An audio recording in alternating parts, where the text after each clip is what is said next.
মাওলা শব্দ দিয়ে যদি আমি এই অর্থ নেই যে মাওলা মানে খলিফা, মাওলা মানে খলিফা, মানে আমি যাওয়ার পরে খলিফা হবে হযরতে আলী। আমি যদি মাওলার এই অর্থ নেই, যেমন কেউ কেউ নিয়েছে মাওলা মানে খলিফা, নবীর পরে খলিফা, তাহলে অর্থ হবে কি আমি যার খলিফা আলীও তার খলিফা, আমার পরে খলিফা হবে আলী। তো নবীর ডিক্লারেশন যদি সরাসরি থাকে যে আমার পরে খলিফা হবে আলী, তাইলে হযরত আবু বকর সিদ্দিক তিনি যে খলিফাতুল মুসলিমিন তার খলিফা হওয়া অবৈধ। কথা কোন ঠিক কিনা? তার খলিফা হওয়া অবৈধ হয়ে যাবে। হযরত ওমর ফারুকের খলিফা হওয়া অবৈধ হয়ে যাবে। আমার ভাইরা, আমি বলতে চাচ্ছি কিছু কিছু মানুষ আছে, আপনাদের বৈরব আছে, বৈরবের আশেপাশে আছে, বাংলাদেশে আছে, সারা পৃথিবীর মধ্যে আছে, যারা এই হাদিস দিয়া হযরতে আবু বকর সিদ্দিকের খেলাফতকে অস্বীকার করে এবং বলে আবু বকর, ওমর, উসমান জোর করে ক্ষমতা দখল করেছে। আর একটু জোরে বলুন না নাউজুবিল্লাহ। আবু বকর সিদ্দিক কি জোর করে ক্ষমতা দখলকারী? আওয়াজ দিয়ে বলেন বাবা। ওমর ফারুক কি জোর করে ক্ষমতা দখলকারী? সবার কাছে আমি জানতে চাই, আবু বকর সিদ্দিক বৈধ খলিফা না অবৈধ? আওয়াজ দিয়ে বলতে হবে, সবাই বলেন আরো জোরে। ওমর ফারুক, উসমান গনি, মাওলা আলী শের খুদা। আমাদের দেশে কিছু মানুষ আছে যারা এই হাদিসের আলোকে হযরত আবু বকর সিদ্দিকের সমালোচনা করে, দখলদার বলে, ক্ষমতা লুণ্ঠনকারী বলে, ক্ষমতা দখলকারী বলে। তাহলে আবু বকর সিদ্দিক যদি অবৈধ হয়ে যায়, ওমর ফারুক যদি অবৈধ হয়ে যায়, কোরআনে কারীমের সংকলন অবৈধ। সে কারণে যারা এই কথাগুলো বলে তারা 30 পারা কোরআনে কারীম মানে না, তাদের কোরআনে কারীম 40 পারা। জোরে বলুন না নাউজুবিল্লাহ। অথচ নবীজি বলেছেন আল্লাহ আল্লাহ ফি আসহাবি লা তাত্তাখিজুহুম গারাদাম মিন বাদি। আমার সাহাবীদের ব্যাপারে আল্লাহকে ভয় করো। জুবান আছে, ভাষা জানা আছে, কথা বলতে পারো, খবরদার সবার ক্ষেত্রে কথা বলো, কিন্তু আমার সাহাবীদের ক্ষেত্রে কথা বলার সময় 10 বার চিন্তা করে কথা বলো। কথা বলেন ঠিক কিনা? সাহাবীদের সাথে কথা বলার সময় আমাদের দেশে একটা রাজনৈতিক দল আছে যারা হযরত ওসমান রাদিয়াল্লাহু তাআলা আনহুকে জালেম বলেছে, হযরত ওমরকে জেনাকারী বলেছে। আছে, ইসলাম আছে।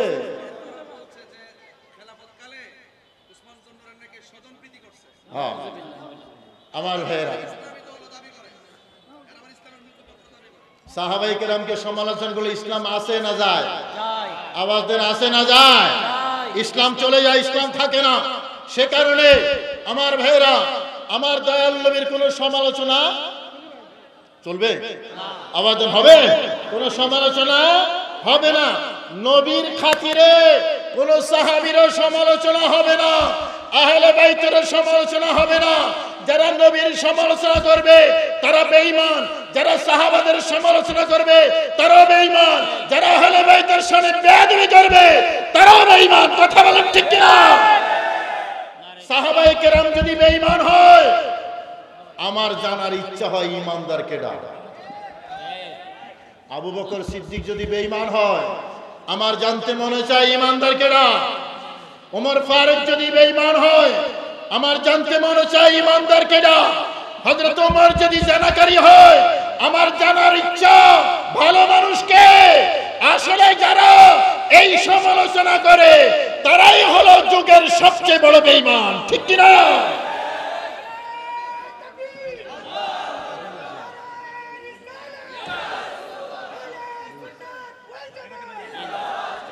আপনারা জানেন আলহামদুলিল্লাহ, আমাদের আজকের এই মাহফিলের অন্যতম রৌনক আপনাদের সকলের পরিচিত আহলে সুন্নাত ওয়াল জামাতের সম্মানিত কো চেয়ারম্যান হযরতুল আল্লাম মাওলানা আল্লামা আবু সুফিয়ান খান আল আবিদি হুজুর ইতিমধ্যে স্টেজে এসে গেছেন। আলহামদুলিল্লাহ।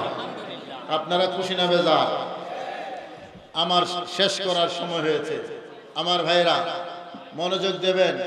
কিছুদিন পূর্বে আমার একটা সিরিজ আলোচনা গিয়েছে ফেসবুকের মধ্যে, আমি সেই বিষয়গুলো ক্লিয়ার করেছি। এবার আসেন আহলে সুন্নাত ওয়াল জামাত। আপনারা ভাগ্যবান যে আপনারা সবাই সুন্নি। আলহামদুলিল্লাহ বলেন, আর একটু মহব্বতে বলেন আলহামদুলিল্লাহ। ভাগ্যবান আপনারা, আপনাদের কাছে সাহাবীদের সম্মানও আছে, আপনাদের কাছে আহলে বাইতের মহব্বতও আছে, আপনাদের কাছে কোরআনে কারীমের অথেন্টিসিটি আছে, আপনাদের কাছে নবীর হাদিসের ইজ্জত এবং সম্মান আছে, আপনাদের কাছে আউলিয়া কেরামের সম্মান ইজ্জত আছে, আপনাদের কাছে আল্লাহর ঘর বাইতুল্লাহর ইজ্জত এবং সম্মান আছে, আপনাদের কাছে মদিনা পাকের সম্মান এবং ইজ্জত আছে, আপনাদের হৃদয়ে আমার কামলিওয়ালা নবীর সম্মান ইজ্জত আছে। কথা বলেন ঠিক কিনা? সবটাই আপনাদের কাছে আছে, কারণ আপনারা যে দীক্ষা পেয়েছেন, যে শিক্ষা পেয়েছেন, আপনাদের শিক্ষক হলো সুন্নি উলামায়ে কেরাম। এই রাস্তা থেকে একটু সরে যাবেন, তাহলে 144 দ্বারা বিপদ আছে। এখান থেকে যদি সরে যান, আপনি ডানে যাবেন, আপনি বামে যাবেন। নবীজি বলেছেন 73টা দল আছে, একটা হলো জান্নাতি আর 72টা হলো, আওয়াজ দেন না, 72টা হলো জাহান্নামী। বাস একটু এদিক সেদিক সরবেন, আর উপায় নাই। বড় কঠিন সময় আমরা আছি, বড় কঠিন সময় আমরা আছি। একদিকে ইসলামের মুখোশ পরা বাতিল ফেরকাদের আক্রমণ, অন্যদিকে মুসলমান নামধারী কিছু মানুষ মাজার ভাঙে, মূর্তি পাহারা দেয়। সময়টা বড় কঠিন না? আওয়াজ দেন না। মানুষ কিন্তু সেম, এক হাতে মাজার ভাঙে, সেই হাতে মন্দির পাহারা দেয়, এবং সেখানে গিয়ে আবার গীতা পাঠ করে, তাদের ধর্মগ্রন্থ পাঠ করে, কয় তোমরা আর আমরা সমান। আমার দয়াল নবী মুসনাদে আহমদের মধ্যে হাদিস আছে, ইবনে মাজার মধ্যে হাদিস আছে, নবীজি আফসোস করে বলেছেন যে কিয়ামতের আগে ইসলামের মধ্যে একটা দল আসবে যারা মুশরিকদের সাথে একাকার হয়ে যাবে, তারা তাওহীদওয়ালা যারা, ঈমানদার যারা, তাদেরকে হত্যা করবে, আর যারা মুক্তবিচারী তাদেরকে ছেড়ে দেবে, তাদেরকে আদর্শ হাত করবে। কথা বলেন ঠিক কিনা? আমরা দেখি না এখন? কথা বলেন, তাদেরকে দেখতে চিনতে কি চশমা লাগাইতে হবে এখন? না, চশমা ছাড়াই বোঝা যায়। বড় কঠিন সময়।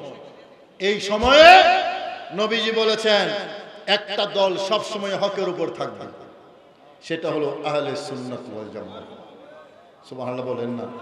সেটা হলো আহলে সুন্নাত ওয়াল জামাত। মাওলা মাওলা আলী, মাওলা আলী আমাদের প্রিয় সাহাবী, নবীর জামাতা হযরত আলী রাদিয়াল্লাহু তাআলা আনহুকে আমার প্যারা নবী যেই খেতাব, যেই সম্মাননা দিয়ে ভূষিত করেছেন, সেই শব্দটা হলো মাওলা। বলেন কি সেই শব্দটা কি? মাওলা। নবীজি বিদায় হজ থেকে যখন ফিরে আসছেন, মক্কা শরীফ থেকে 250 থেকে 300 কিলোমিটার পার হওয়ার পরে একটা জায়গার নাম গদিরে খুম। কি নাম? বাজান আপনারা জবান বন্ধ করে রাখলে হবে না, ওয়াজ মুখস্থ করতে হবে। গদিরে খুম, বলেন গদিরে খুম। আমার সৌভাগ্য হয়েছে আমি ওই জায়গা দেখে এসেছি, এবং গত বছর যারা রমজান মাসে আমার কাফেলা দেখেছেন, আমি গদির খুম ময়দানটা দেখিয়েছিলাম। যারা দেখেছেন নিশ্চয়ই দেখেছেন। গদির খুম একটা বিশাল ময়দান। গদির মানে পুকুর, ওই পুকুরের নাম হলো খুম, একসাথে নাম হয়েছে গদির খুম। পুকুরের পাড়ে একটা বিস্তীর্ণ জায়গা, হাজার হাজার সাহাবায়ে কেরামের সামনে আমার দয়াল নবী হযরতে আলী রাদিয়াল্লাহু তাআলা আনহুর হাত ধরে এভাবে বললেন, মান কুনতু মাওলা ফাহাদা আলীউন মাওলা। আমি নবী যার প্রিয়, আমার আলীও তার প্রিয়। জোরে বলুন না সুবহানাল্লাহ। নবী যার প্রিয়, আলীও তার প্রিয়। নবী যার সাহায্যকারী, আলীও তার সাহায্যকারী। আমার প্যারা নবী হযরত আলীকে মাওলা বলেছেন। সে কারণে আহলে সুন্নাত ওয়াল জামাতের অনুসারী যারা, আহলে সুন্নাত ওয়াল জামাতের উলামায়ে কেরাম যারা, আহলে সুন্নাত ওয়াল জামাতের পীর মাশায়েখ যারা, তারা মাওলা আলী শের খুদাকে শুধু মাওলা বলেন না, বরং ওনারা হযরতে আলীকে মাওলা বলে নিজেরা অনেকটা প্রাউড ফিল করেন যে আমরা আমাদের আলীকে মাওলা বলতে পেরেছি। যেটা বলুন না সুবহানাল্লাহ। হযরত আলী মাওলা। তবে বাজান, হযরতে আলীর নামের আগে মাওলা সবাই বলে না। কথা বলেন ঠিক কিনা? সবাই বলতে চায় না। সে কারণে মুফতি গিয়াসউদ্দিন তাহিরি সাহেবের এই কনফারেন্স এই অর্থেও গুরুত্বপূর্ণ। এই দেশের জনগণ খারিজিয়ত দেখেছে, শিয়াইজম দেখেছে, ওয়াহাবিজম দেখেছে, আরো বাতিল ফেরকা দেখেছে। তারা এই বাতিল ফেরকার বিভিন্ন তথ্য সন্ত্রাসে ইসলামের আসল শিক্ষা থেকে তারা দূরে সরে গেছে। ইসলামের পরিভাষাগুলো তাদের থেকে আস্তে আস্তে বিদায় নিচ্ছে। যে সকল পরিভাষা একজন ইমানদার মুসলমানের জানা দরকার, সেই পরিভাষাগুলো ঈদ উল ফিতর এটা একটা পরিভাষা, ঈদ উল আযহা এটা একটা পরিভাষা, ঈদে মিলাদুন নবী এটা একটা পরিভাষা, শবে বরাত এটা একটা পরিভাষা, শবে কদর এটা পরিভাষা, শবে মেরাজ এটা পরিভাষা, আমার কামলিওয়ালা নবী নূর নবী এটা পরিভাষা, নবী রহমতুল্লাহ আলামিন এটা পরিভাষা, নবী বেমিসাল নবী এটা পরিভাষা, সাহাবায়ে কেরাম সমালোচনার ঊর্ধ্বে এটা আমাদের আকীদা, আহলে বাইত আমাদের কলিজা, এটা আমাদের বিশ্বাস। অনুরূপভাবে ইসলামের একটা পরিভাষা হলো হযরত আলীর নামের আগে মাওলা বলা। যারা বলেন ঠিক কিনা?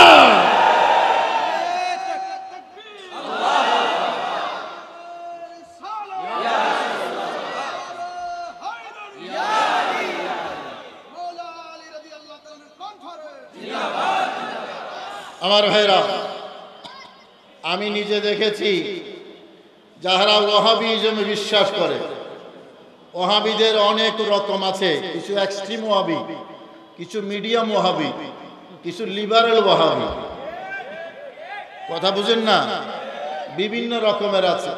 রকম যাই হোক, এক্সট্রিম আর মিডল লেভেলে যারা, তারা জীবন গেলেও হযরত আলীকে মাওলা বলে না। আর যারা লোয়ার লেভেলের লিবারেল ওয়াহাবি, তারা কচ্ছপের মতো একবার জিহ্বা বাইর করে আবার ভিতরে ঢুকায়, না জানি শিরিক হয়ে যায়। আমার দয়াল নবী যাকে মাওলা বলেছেন, তাকে মাওলা বলতে আমাদের কোনো অসুবিধা আছে? আওয়াজ দেন বাবা, কোনো অসুবিধা আছে? সেই জন্য হযরত আলী আমাদের মাওলা। বলেন হযরত আলী আমাদের, আরো জোরে বলেন হযরত আলী আমাদের মাওলা। আমার ভাইরা, হযরত আলী আমাদের জন্য, বিশেষ করে আহলে সুন্নাত ওয়াল জামাতের জন্য আদর্শ। আমার যুবক ভাইরা, তোমরা খেয়াল করে একটু। এবং হযরত আলীর একটা বৈশিষ্ট্য হলো কাসীরুল আদা। হযরত আলীর শত্রু ছিল বেশি। এই মাওলানা চাটা নাই কি? রং চা না দুধ চা? আনো, একটা আনলে হয়। গরম হইলে হইলে, গরম হইলে হইলে। যুবকরা শোনো, মাওলা আলী আমাদের জন্য আদর্শ। কিভাবে আমি এটা বুঝিয়ে দেব, এবং এটার মধ্যে আমার বিষয়বস্তু সব এসে যাবে। মাওলা আলীর বৈশিষ্ট্য হলো, তিনি নিজেই বলেছেন তিনি কাসীরুল আদা। ওনার শত্রু ছিল বেশি। ওনার শত্রু ভ্যারাইটিস ছিল। এক নম্বর শত্রু মাওলা আলী শের খুদা রাদিয়াল্লাহু তাআলা আনহুর খারিজিরা। কথা বুঝেন নাই, কথা শুনেন নাই। মাওলা আলী শের খুদার 1 নম্বর শত্রু হলো মাওলা আলী শের খুদার 2 নম্বর শত্রু হলো শিয়ারা। কারা? আওয়াজ দিয়ে বলতে হবে, কারা? শিয়া। এই 2 প্রকারের শত্রুর সাথে মাওলা আলী শের খুদা কখনো আপোষ করেন না। আমাকে যদি জিজ্ঞেস করেন, হুজুর খারেজিদের চিনার উপায় কি, আলামত কি? শিয়াদের চিনার উপায় কি, আলামত কি? আলামত তো অনেক আছে, তবে সহজে বুঝার মতো একটা আলামত আছে। খারিজিরা আহলে বাইতের সমালোচনা করে, মানে খারিজিরা আহলে বাইতের দুশমন, নবী বংশের দুশমন। আর শিয়ারা সাহাবীদের সমালোচনা করে, তারা হলো সাহাবীদের দুশমন। কথা বলেন ঠিক কিনা? আমি মাওলা আলীকে কেন আমাদের আদর্শ বললাম? মাওলা আলী শের খুদা না খারিজির সাথে আপোষ করেছে, না শিয়াদের সাথে আপোষ করেছে? এক্সট্রিম শিয়া যারা মাওলা আলী শের খুদাকে এমন মানত, এমন বেশি মানত, এমন এক্সট্রিম মানত, এক পর্যায়ে তারা মাওলা আলী শের খুদা রাদিয়াল্লাহু তাআলা আনহুকে তাদের ইলাহ মানা শুরু করে দিয়েছে, মাবুদ, খুদা। জোরে বলুন না নাউজুবিল্লাহ। মাওলা আলী শের খুদা তাদের সাথে আপোষ করেন নাই, তাদেরকেও বিনাশ করেছেন, বিনাশ, ধ্বংস করেছেন। খারিজিদেরও সাহাবায়ে কেরামের পক্ষ নিয়ে আহলে বাইতের সমালোচনা করে তাদেরকেও মাওলা আলী শের খুদা ছেড়ে দেন নাই। নাহরাওয়ানের যুদ্ধ হয়েছে, নাহরাওয়ানের যুদ্ধ। সেই যুদ্ধে একদিকে হযরতে মাওলা আলী শের খুদা ছিলেন, আরেক যুদ্ধে খারিজিরা ছিল, হযরতে আলী রাদিয়াল্লাহু তাআলা আনহু তাদের বিরুদ্ধে যুদ্ধ করে তাদেরকে পরাজিত করেছেন। আমাদের জন্য আদর্শ কি? হযরতে আলী। খারিজিদের সাথে কোনো আপোষ নাই, শিয়াদের সাথেও কোনো আপোষ। আস্তে বলবেন না জোরে বলবেন? কথা ঠিক তো? আমাদের সাথে কারোর সাথে আপোষ হবে? হবে না। কেন হবে না বাবা? কি কারণে হবে না? কারণ এটা হলো আমাদের আকীদার বিষয়। যারা সাহাবীদের সমালোচনা করে তারা ইসলামের কুঠারাঘাত করে, যারা আহলে বাইতের সমালোচনা করে তারা ঈমানের উপর আঘাত করে। কথা বলেন ঠিক কিনা? আমাদের আহলে বাইত দরকার, আমাদের ঈমানও দরকার। আওয়াজ দেন না বাবা, আমাদের ঈমানও দরকার। আমার দয়াল নবী রাহমাতুল লিল আলামিন যাকে সাহাবী স্বীকৃতি দিয়েছেন, ইসলাম গ্রহণ করার পর যার ইসলাম কবুল করেছেন, মনোযোগ চাই আপনাদের, ইসলাম গ্রহণ করার পর যার ইসলাম কবুল করেছেন, নবীজির ইন্তেকালের পরে সাহাবীদের মধ্যে সাহাবী হিসেবে ছিলেন। নবীজির ইন্তেকালের পরে সাহাবায়ে কেরামের কমিউনিটিতে সাহাবী হিসেবে ছিলেন, বিভিন্ন যুদ্ধে অংশগ্রহণ করেছেন, সাহাবী হিসেবে জীবন যাপন করেছেন। এবং সাহাবিয়তের উপরে যাদের ইন্তেকাল হয়েছে সেই সকল সাহাবী একজনেরও সমালোচনা করা কোনো ইসলামের কাজ নয়। কথা বলেন ঠিক কিনা? এটা হলো মাওলা আলী শের খুদার সবক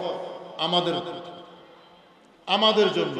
তিনি শিক্ষা দিয়ে গেছেন, যারা সাহাবীদের সমালোচনা করবে সেই সব শিয়াদের সাথে কোনো আপোষ নাই। আবার যারা আহলে বাইতের সমালোচনা করবে সেই খারিজি ওয়াহাবিদের সাথে কোনো আপোষ। এখন তো বাবা সাহাবী আর আহলে বাইত দূরের কথা, এখন তো নবীকেও ছাড়ে না। কি কোন আপনারা? এখন তো নবীকেও ছাড়ে না। মূল সমস্যাটা কোন জায়গায়? মূল সমস্যা হলো নবীকে আমাদের মতো সাধারণ মানুষ মনে করা। যে নবীকে আমাদের মতো সাধারণ মানুষ মনে করে সে শুধু নবীকে সাংবাদিক না, আরো অনেক কিছু বলতে পারে। তাদের পক্ষে সবই সম্ভব, কারণ ঈমান না থাকলে সব সম্ভব। ঈমান যদি না থাকে তাইলে আর কোনো জিনিসের পরোয়া করা লাগে না। আমরা যারা ঈমানদার আলহামদুলিল্লাহ, আমরা নবীর শানে কথা বলার আগে 10 বার চিন্তা করি, সাহাবীর শানে কথা বলার আগে চিন্তা করি, আল্লাহর ওলিদের শানে কথা বলার আগে চিন্তা করি। আদবের নাম ইসলাম, ইসলামের নাম আদব, আদবের নাম ঈমান, ঈমানের নাম আদব। যার আদব নাই সে বেআদব এবং বেঈমান। কথা বলেন ঠিক কিনা? তো যারা নবীকে সমালোচনার বাহিরে রাখে না, তারা কি সাহাবীদের সমালোচনা বাদ দেবে? না। আওয়াজ দেন, বাদ দেবে? সেই জন্য ব্যক্তি হোক, দল হোক, ছোট হোক, বড় হোক, যারা নবীর সমালোচনা করবে তাদের সাথে আমাদের কোনো আপোষ, আওয়াজ দিয়ে কইতে হবে, তাদের সাথে আমাদের কোনো আপোষ। যারা সাহাবীদের সমালোচনা করবে তাদের সাথে কোনো আপোষ। যারা আহলে বাইতের বিদ্বেষ পোষণ করবে তাদের সাথে আমাদের কোনো আপোষ নাই। কেন নাই? আমার ভাইরা একটু গভীর মনোযোগ দেন। আমাদের মুফতি গিয়াসউদ্দিন সাহেব আমাকে বিষয়বস্তু দিয়েছেন সাহাবায়ে কেরামের মর্যাদা। এটা এক কথায় বুঝেন, সাহাবায়ে কেরাম যদি না থাকে, মানে সাহাবীদের ইজ্জত যদি হেফাজত না থাকে, সাহাবীদের সম্মান যদি অটুট না থাকে, তাহলে ইসলাম ইসলাম থাকবে না, কোরআন কোরআন থাকবে না, সবকিছু হযবরল হয়ে যাবে। কিভাবে বুঝেন বিষয়টা? আমার ভাইরা একটু আওয়াজ দিতে হবে। কোরআন নাজিল হয়েছে আমার দয়াল নবীর উপরে, সেই নবী থেকে কোরআন শুনেছেন সাহাবায়ে কেরাম, সাহাবী থেকে তাবেঈ। আলিফ লাম মিম যালিকাল কিতাবু লা রাইবা ফীহ, জিবরাইল নিয়ে এসেছেন আমার নবীর কাছে। নবী তেলাওয়াত করে আবু বকর সিদ্দিক, ওমর, ওসমান, আলী রাদিয়াল্লাহু তাআলা আনহু তাদেরকে বলেছেন যে এটা কোরআনে কারীমের আয়াত। ওনারা আবার তাবেঈকে বলেছেন, ওনারা তাবেঈকে বলেছেন। তার পরবর্তীতে এভাবে জেনারেশন টু জেনারেশন কোরআনে কারীম একজন থেকে আরেকজনের কাছে এসেছে। এবং হযরতে আবু বকর সিদ্দিক যখন খলিফাতুল মুসলিমিন, তখন কোরআনে কারীম পান্ডুলিপি আকারে তৈরি করা হয়েছে, পান্ডুলিপি আকারে সংকলন করা হয়েছে। হযরত ওমর ফারুকের প্রস্তাব, হযরতে আবু বকর সিদ্দিকের অনুমোদন, হযরতে যায়েদ বিন সাবিত রাদিয়াল্লাহু তাআলা আনহুর লিডারশিপ, তিনি তার নেতৃত্বে কয়েকজন সাহাবায়ে কেরামকে নিয়ে কোরআনের আয়াত একত্রিত করেছেন, কোরআনের সূরা একত্রিত করেছেন, পান্ডুলিপি তৈরি হয়েছে। এই পান্ডুলিপি আজকে সারা পৃথিবীর মধ্যে আছে। আমার ভাইরা, এখন আমি যদি বিশ্বাস করি, আমি যদি বলি যায়েদ বিন সাবিত, গভীর মনোযোগ, যায়েদ বিন সাবিত তিনি সত্যবাদী ছিলেন না, আবু বকর সিদ্দিক ভুলের ঊর্ধ্বে ছিলেন না, ওমর ফারুক মেয়ের হক ছিলেন না, আমি যদি বলি হযরতে যায়েদ বিন সাবিত তিনি সত্যের সাথে মিথ্যা মিশ্রণ করেছেন, তাহলে কি কোরআনে কারীম আর সত্য থাকবে? আওয়াজ দেন বাবা, কোরআনে কারীম সত্য থাকবে? কোরআনে কারীম লিখেছেন যায়েদ বিন সাবিত, পান্ডুলিপি তৈরি করেছেন, তাহলে কোরআন হক আমরা মানি কি মানি না? আওয়াজ দেন, কোরআন বলেন তো সবাই, কোরআন হক, কোরআন হক, এটার মধ্যে কোনো সন্দেহ নাই। এই কোরআন আমার ঘরে আছে। এই কোরআন সর্বপ্রথম পান্ডুলিপি তৈরি করেছেন যায়েদ বিন সাবিত, হযরত ওমর ফারুকের পরামর্শে, আবু বকর সিদ্দিকের অনুমোদনে। আজকে যারা আবু বকর সিদ্দিকের সমালোচনা করে, ওমর ফারুকের সমালোচনা করে, যায়েদ বিন সাবিতের সমালোচনা করে, আম্মা জান আয়েশা সিদ্দিকার সমালোচনা করে, তাদের কাছে ইসলাম নয়, কোরআনে কারীম হক প্রমাণ নয়। কথা বলেন ঠিক কি না? সেরকম সমালোচনা করে মানুষ আছে না নাই? আওয়াজ দেন, আছে না নাই? কি রকম মানুষ আছে একটু শুনে নেন, একটু মনোযোগ দিয়ে শুনে নেন। যে হাদিসটা আমি উল্লেখ করেছি, মনোযোগ আছে আপনাদের? যে হাদিসটা আমি উল্লেখ করেছি, মান কুনতু মাওলা ফাহাদা আলিয়ুম মাওলা, আমি যার মাওলা, আলীও তার মাওলা। কোন সন্দেহ আছে? মাওলা মানে মাহবুব, বন্ধু। মাওলা মানে সাহায্যকারী। আরো একাধিক অর্থ আছে। মাওলা মানে বন্ধু, মাওলা মানে সাহায্যকারী। আমি একটু একাডেমিক আলোচনা করব আপনাদের সামনে। আমার ভাইরা, মাওলা শব্দ দিয়ে যদি আমি এই অর্থ নেই যে মাওলা মানে খলিফা, মাওলা মানে খলিফা, মানে আমি যাওয়ার পরে খলিফা হবে হযরতে আলী, আমি যদি মাওলার এই অর্থ নেই, যেমন কেউ কেউ নিয়েছে মাওলা মানি খলিফা, নবীর পরে খলিফা, তাহলে অর্থ হবে কি আমি যার খলিফা আলীও তার খলিফা, আমার পরে খলিফা হবে আলী। তো নবীর ডিক্লারেশন যদি সরাসরি থাকে যে আমার পরে খলিফা হবে আলী, তাইলে হযরত আবু বকর সিদ্দিক তিনি যে খলিফাতুল মুসলিমিন তার খলিফা হওয়া অবৈধ। কথা কোন ঠিক কিনা? তার খলিফা হওয়া অবৈধ হয়ে যাবে।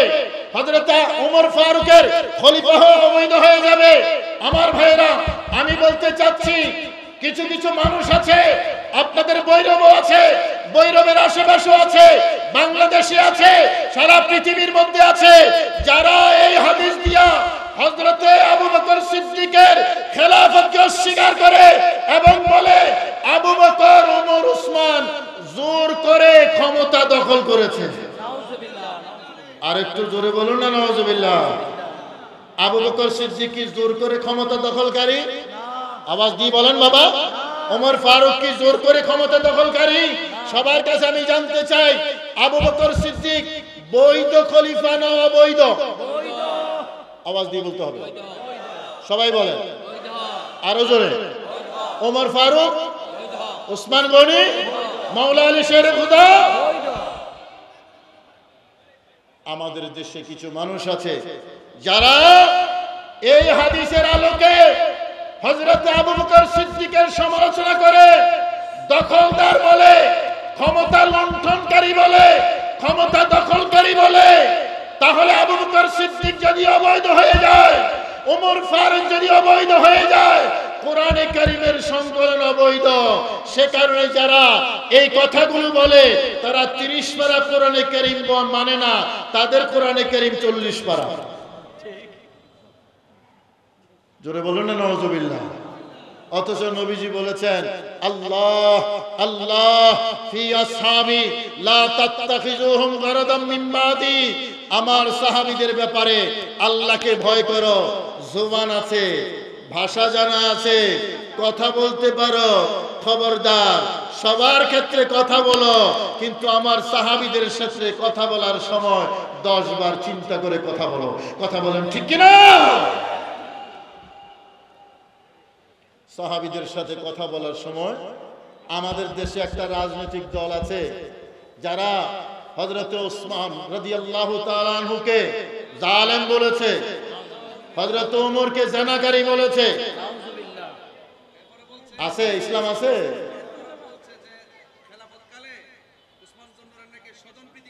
হ্যাঁ আমার ভাইরা, সাহাবায়ে কেরামকে সমালোচনা করলে ইসলাম আসে না যায়? আওয়াজ দেন, আসে না যায়? ইসলাম চলে যায়, ইসলাম থাকে না। সে কারণে আমার ভাইরা, আমার দয়াল নবীর কোনো সমালোচনা চলবে? আওয়াজ দেন, হবে? কোনো সমালোচনা হবে না। নবীর খাতিরে কোনো সাহাবীর সমালোচনা হবে না, আহলে বাইতের সমালোচনা হবে না। যারা নবীর সমালোচনা করবে তারা বেঈমান, যারা সাহাবাদের সমালোচনা করবে তারাও বেঈমান, যারা আহলে বাইতের সামনে বেয়াদবি করবে তারাও বেঈমান। কথা বলেন ঠিক কিনা? নারে তাকবীর, নারে দিল্লাহ হায়দারি, হযরত আল্লামা মাওলানা আবুল কাসেম ফজলুল হক সাহেব। মারহাবা মারহাবা। আমার ভাইরা, ভাত ভাত যখন মা বোনরা যখন ভাত রান্না করে তখন ভাত সিদ্ধ হয়েছে কিনা কি করে? পুরোটা দেখে নাকি একটা দেখে? আওয়াজ দেন না বাজার। একটা দেখে, একটা দেখে এভাবে টিপ মারে। এই কথা বলো না, একটা দেখে টিপ মারে। তো টিপ মারে, এটা যদি নরম দেখে তাহলে বোঝা যায় সবগুলা কি হয়েছে, সিদ্ধ হয়েছে। তো সাহাবায়ে কেরামের সমালোচনা করার জন্য আমাদের দেশে বাতিলপন্থীর একটা টিপ মারে, সেই টিপটা মারে হযরত আমিরে মুয়াবিয়ার উপরে। বুঝেন নাই? হযরতে আমিরে মুয়াবিয়া রাদিয়াল্লাহু তাআলার উপরে এইভাবে টিপ মারে। টিপ মারে যদি দেখে এটা নরম, তাহলে আস্তে আস্তে আস্তে আস্তে হযরতে আবু বকর সিদ্দিককে পর্যন্ত তারা বেঈমান বলে। আরে জোরে বলুন না নাউজুবিল্লাহ। আমার ভাইরা, সাহাবায়ে কেরাম যদি বেঈমান হয়, আমার জানার ইচ্ছা হয় ঈমানদার কেডা।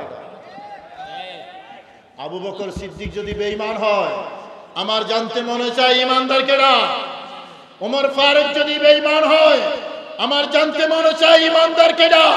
হযরত ওমর যদি জানাকারী হয়, আমার জানার ইচ্ছা ভালো মানুষকে। আসলে যারা এই সমালোচনা করে তারাই হলো যুগের সবচেয়ে বড় বেঈমান, ঠিক কি না?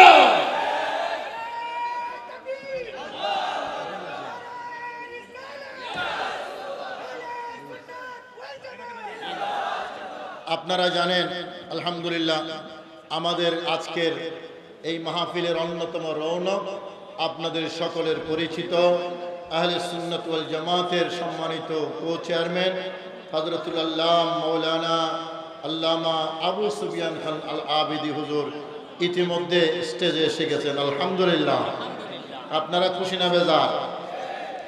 আমার শেষ করার সময় হয়েছে। আমার ভাইরা মনোযোগ দেবেন। কিছুদিন পূর্বে আমার একটা সিরিজ আলোচনা গিয়েছে ফেসবুকের মধ্যে, আমি সেই বিষয়গুলো ক্লিয়ার করেছি। এবার আসেন আহলে সুন্নাত ওয়াল জামাত। আপনারা ভাগ্যবান যে আপনারা সবাই সুন্নি। আলহামদুলিল্লাহ বলেন, আর একটু মহব্বতে বলেন আলহামদুলিল্লাহ।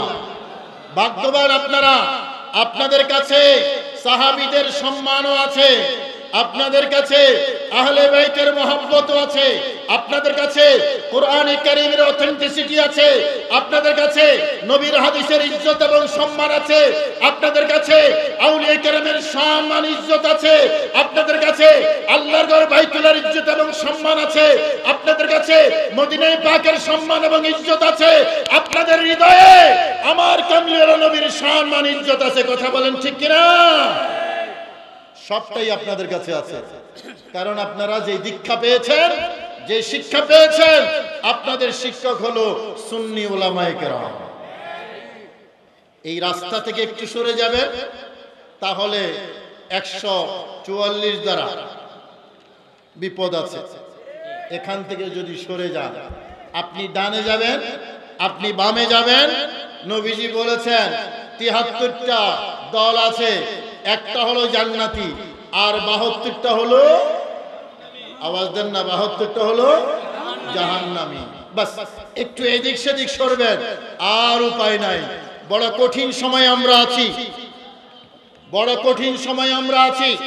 একদিকে ইসলামের মুখোশ পরা বাতিল ফেরকাদের আক্রমণ, অন্যদিকে মুসলমান নামধারী কিছু মানুষ মাজার ভাঙে, মূর্তি পাহারা দেয়। সময়টা বড় কঠিন না? আওয়াজ দেন না। মানুষ কিন্তু সেম, এক হাতে মাজার ভাঙে, সেই হাতে মন্দির পাহারা দেয় এবং সেখানে গিয়ে আবার গীতা পাঠ করে, তাদের ধর্মগ্রন্থ পাঠ করে, কয় তোমরা আর আমরা সমান। আমার দয়াল নবী মুসনাদে আহমদের মধ্যে হাদিস আছে, ইবনে মাজার মধ্যে হাদিস আছে, নবীজি আফসোস করে বলেছেন যে কিয়ামতের আগে ইসলামের মধ্যে একটা দল আসবে যারা মুশরিকদের সাথে একাকার হয়ে যাবে, তারা তাওহীদওয়ালা যারা, ঈমানদার যারা, তাদেরকে হত্যা করবে, আর যারা মূর্তি পূজারী তাদেরকে ছেড়ে দেবে, তাদেরকে আদর্শহাত করবে। কথা বলেন ঠিক কিনা? আমরা দেখি না এখন? কথা বলেন, তাদেরকে দেখতে চিনতে কি চশমা লাগাইতে হবে এখন? না, চশমা ছাড়াই বোঝা যায়। বড় কঠিন সময়। এই সময়ে নবীজি বলেছেন একটা দল সব সময় হকের উপর থাকবে, সেটা হলো আহলে সুন্নাত ওয়াল জামাত। সুবহানাল্লাহ বলেন না? সেটা হলো আহলে সুন্নাত ওয়াল জামাত। আমরা যেই দলে আছি, আপনারা যেই দলে আছেন, এটা রাসূলের দল, ঠিক কিনা বাজার? এটা রাসূলের দল। আমরা আহলে সুন্নাত ওয়াল জামাত, এটা আমাদের গর্ব, এটা আমাদের ঈমান। আমি দায়িত্বহীন ভাষায় বলতে চাই, সর্ববাতিলের বিরুদ্ধে আহলে সুন্নাত ওয়াল জামাতের অবস্থান। শুধু খারেজি নয়, শুধু শিয়া নয়, যত বাতিল ফেরকা আছে সবার বিরুদ্ধে আহলে সুন্নাত ওয়াল জামাতের অবস্থান। আহলে সুন্নাত ওয়াল জামাত আজকে নতুন কিছু নয়। হযরতে সাহাবায়ে কেরাম থেকে শুরু করে তাবেঈ হাসান বসরি থেকে শুরু করে সমস্ত আউলিয়া কেরাম, সমস্ত উলামায়ে কেরাম, সমস্ত মুহাদ্দিসিনে কেরাম আমাদেরকে যে পথ দেখিয়েছেন, চালাও সে পথে, যে পথে তোমার প্রিয়জন গেছে চলি, আমরা সেই পথের সাথে কথা বলেন, ঠিক কিনা? আমার ভাইরা, আমি আমার আলোচনা শেষ করছি। মনে রাখবেন, আপনার আশেপাশেই বাতিল ফিরকা আছে। আপনার কাছে কখনো দ্বীনের দাওয়াত নিয়ে আসবে, কখনো টাকা নিয়ে আসবে, কখনো ডলার নিয়ে আসবে, কখনো আত্মীয়তা নিয়ে আসবে, কখনো বন্ধুত্ব নিয়ে আসবে, এক এক সময় এক এক রূপে আসবে। উদ্দেশ্য একটা, আপনাকে হকের রাস্তা থেকে বিচ্যুত করে অন্যদিকে ডাইভার্ট করা। যাবেন নাকি? আওয়াজ দেন, যাবেন নাকি? সামনে ভোট আসতেছে, দেখতে হয় না দিয়েন, দেখতে হয় না দিয়েন। আমার ভাইরা মনে রাখবেন, হযরত ইমাম হুসাইন মাওলা আলী শের খুদার সন্তান, আমাদের জন্য আদর্শ। হযরত হাসান মাওলা আলী শের খুদার সন্তান, আমাদের জন্য আদর্শ। একজন যুদ্ধ করেছেন, আরেকজন সন্ধি করেছেন, ঠিক কিনা? একজন যুদ্ধ করেছেন, আরেকজন সন্ধি করেছেন, দুজনেই জান্নাতের সরদার। আমরা হুসাইনকে যেমন মানি, হাসানকেও মানি, ঠিক কিনা? নাকি হুসাইনকে মাইনা হাসানকে বাদ, হাসানকে মাইনা হুসাইন বাদ? আওয়াজ দেন, আমরা দুইজনকে মানি কি মানি না? আরে জান্নাত তো হযরত আলীর পরিবারে, জান্নাতের নেতৃত্ব হযরত আলীর পরিবারের। দুই সন্তান জান্নাতের সরদার, যুবকদের সরদার। আর জান্নাতি যত রমণী আছে সবার সরদার মা ফাতেমাতুজ জাহরা। যারা বলেন না সুবহানাল্লাহ। আমরা হাসানকেও মানি, ইমাম হুসাইনকেও মানি। হাসান যার সাথে যুদ্ধ করেছে, আমরা তার সাথে আপোষ করব না। কি জানি নাম? আওয়াজ দেয় না কি? আবার চিনানো লাগবে? এজিদের সাথে ইমাম হুসাইন কি আপোষ করেছে? সুতরাং এজিদের সাথেও আপোষ নাই, বর্তমানকার এজিদি যারা তাদের সাথেও আপোষ নাই। কথা ফাইনাল। ইমাম হুসাইন আমাদের আদর্শ। আর হযরতে মাওলা হাসান, হযরতে হাসান রাদিয়াল্লাহু তাআলা আনহু, তিনি যুদ্ধ ছেড়ে দিয়ে আপোষ করেছেন হযরতে আমিরে মুয়াবিয়া রাদিয়াল্লাহু তাআলা আনহুর সাথে। শুধু আপোষ করেন নাই, খেলাফত ছেড়ে দিয়েছেন হযরতে আলীর হাতে। তো মাওলা হাসান জান্নাতের সরদার, আলীর পুত্র, আমাদের ইমাম, তিনি যার সাথে সন্ধি করেছেন, যার কাছে খেলাফত ছেড়ে দিয়েছেন, আমরা তার সাথে যুদ্ধ করতে রাজি না, ঠিক কিনা বাজান? ইমাম হুসাইন যার সাথে যুদ্ধ করেছেন, আমরা তার সাথে আপোষ করব না। ইমাম হুসাইন যার সাথে আপোষ করে, ইমাম হাসান যার সাথে আপোষ করেছেন, আমরা তার সাথে যুদ্ধ, বাস। এটা যদি মাইনা নেই আমরা, তাইলে সিরাতে মুস্তাকিম পাওয়া যাবে। আল্লাহ আমাদের সবাইকে বুঝার এবং আমল করার তৌফিক নসিব করুন, আমিন।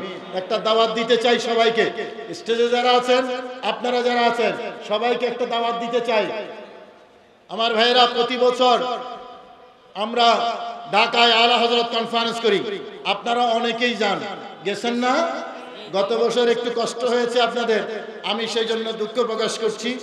এটা ধারাবাহিক প্রোগ্রাম, এবছরও হবে আলা হযরত কনফারেন্স। আমার আজিজি গেরামি, আমার ছাত্র, প্রিয় ছাত্র মুফতি গিয়াসউদ্দিন তাহেরি সাহেব করেন মাওলা আলী কনফারেন্স, আর আমি করি আলা হযরত কনফারেন্স। দুটেই প্রয়োজন, কি কোন? দুটেই। কারণ এই পাক ভারত উপমহাদেশে আলা হযরত আমাদের দিগদর্শন। আলা হযরত আমাদেরকে আহলে সুন্নাত ওয়াল জামাতের পরিচয় করে দিয়েছেন। আমার ভাইরা, আগামী 22 তারিখ শনিবার, মানে এই মাসের 22 তারিখ। এখন কোন মাস চলে? অক্টোবর না সেপ্টেম্বর? হ্যাঁ, আরো জোরে। আচ্ছা, নভেম্বর চলে। এই নভেম্বর মাসের 22 তারিখ, কত তারিখ? নভেম্বর মাসের 22 তারিখ শনিবার, সকাল 9টা থেকে দুপুর 2টা পর্যন্ত ঢাকা মোহাম্মদপুর কৃষি মার্কেট সূচনা কমিউনিটি সেন্টার, সেখানে আলা হযরত কনফারেন্স। এখানে যাদেরকে দেখতে পাচ্ছেন মোটামুটি সবাই যাবেন, আরো যাবেন, আরো অনেক। ঢাকার প্রোগ্রাম তো রাজধানীর প্রোগ্রাম, অনেক জমজমাট প্রোগ্রাম হবে, আপনাদের সবার দাওয়াত।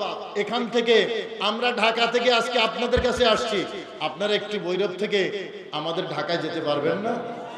ইনশাআল্লাহ সবাই যাবেন, সবাই যাবেন, একেবারে সহজ লোকেশন। এখান ভৈরব থেকে টিকিট কেটে রাখবেন আগে, 22 তারিখের টিকিট। এখান থেকে গিয়ে আপনার এই এয়ারপোর্ট রেল স্টেশনে নামবেন, ওখান থেকে একটা বাস আছে, ভুইয়া বাস, ভুইয়া পরিবহন, ওটা দিয়ে উঠলে একবারে আমার কমিউনিটি সেন্টারের সামনে নামাইয়া দেবে। 30 টাকা ভাড়া নেই, টাকা দিয়ে যাবো কিছু।